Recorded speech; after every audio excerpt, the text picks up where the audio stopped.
So I start with pre-leveling my leveling samples, which are in the right place, and what I'm going to do is just jack them up a little bit so that my leveling stick won't touch any keys in between, and there's enough space to go up that much. Then I need strike samples. So the keyframe bedding is the first step in the piano, and then and I get the keys to memorize that with help of the key steps. And then I take the string heights with the help of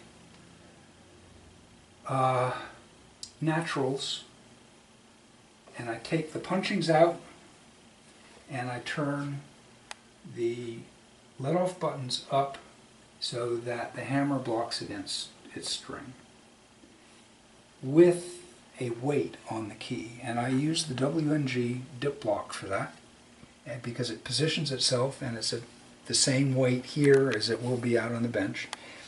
And so I put the weight on the end, and this is backed up enough so it's blocking against the string, and then I carefully turn the let-off button down until it just trips. And that I reproduce on the bench. I put the weight, the WNG block, on the end of the key. I adjust my template down so the hammer is blocking with that weight out on the key, and then I just pinch the template up until it's the right spot where it trips.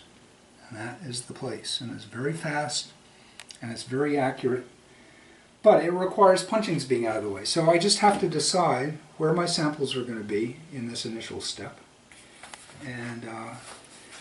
and what size my key steps are. So I've decided on the 12mm larger size key step.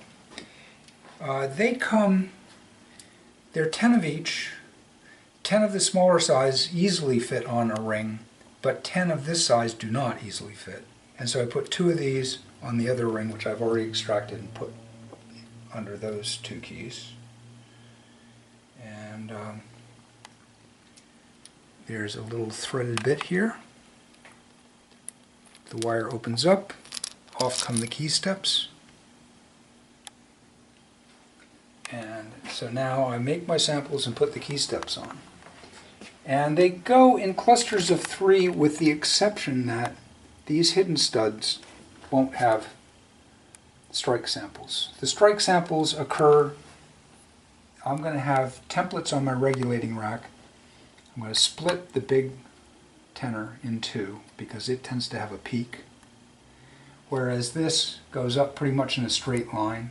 So I'll just have 2 samples there, 3 samples here, 2 samples there, and 2 samples there. They all have to not have punchings, but also not be a bedding sample, because the bedding sample is going to have a key step in the way, and we need to be able to have dip to take our strike samples.